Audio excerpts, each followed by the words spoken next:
നിലവിൽ 19 പേരുടെ മൃതദേഹം ഈ ഭാഗത്ത് നിന്ന് കണ്ടെടുത്തിട്ടുണ്ട് എന്ന തരത്തിലുള്ള വിവരമാണ് നമുക്ക് ഏറ്റവും ഒടുവിൽ ലഭ്യമാവുന്നത്. ഈ മുണ്ടക്കൈ പ്രദേശം ഇപ്പോഴും ഒറ്റപ്പെട്ട നിലയിൽ തന്നെയാണ്. NDRF ഒരു സംഘം അവിടേക്ക് എത്തിയിട്ടുണ്ട്. ഈ മൃതദേഹങ്ങളെല്ലാം മാറ്റുന്നത് മേപ്പാടി ജംഗ്ഷനിലേക്കും ഇവിടുത്തെ തന്നെ CHP-യിലേക്കുമാണ് ഇപ്പോൾ മൃതദേഹങ്ങൾ മാറ്റിക്കൊണ്ടിരിക്കുന്നത്. ഇവിടെ ഈ തടി അടിഞ്ഞുകൂടിയ തടികൾ നീക്കം ചെയ്യാനുള്ള ശ്രമം തുടരുകയാണ്. ഇവിടെ JCB എല്ലാം എത്തിച്ചുകൊണ്ടാണ് അത് നീക്കം ചെയ്യുന്നത്. ഇടയിൽ നിന്ന് മൃതദേഹങ്ങൾ ലഭിക്കുന്നുണ്ട് എന്നുള്ളതാണ് ഏറ്റവും പ്രധാനപ്പെട്ട കാര്യം. വലിയ രീതിയിൽ ഈ ദുരന്തത്തിന്റെ വ്യാപ്തി അത്രമാത്രമുണ്ട്. കാരണം ഒരു പുഴ പൂർണ്ണമായും വഴി മാറി ഗതി മാറി ഒഴുകുന്ന സ്ഥിതിവിശേഷമാണ് ഇവിടെ ഉണ്ടായിരിക്കുന്നത്. മൊത്തം ചെളിക്കൂനയാണ്. ആ ചെളിക്കൂന താണ്ടി വേണം രക്ഷാപ്രവർത്തകർക്ക് എത്താൻ.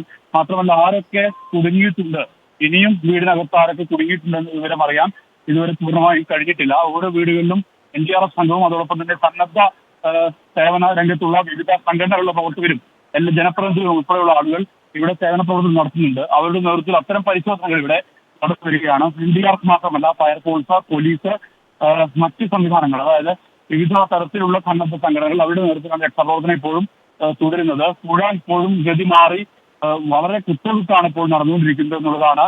കൂറ്റൻ പാറകൾ വന്നടിഞ്ഞിട്ടുണ്ട്, വലിയ മരത്തടികൾ വന്നടിഞ്ഞിട്ടുണ്ട്.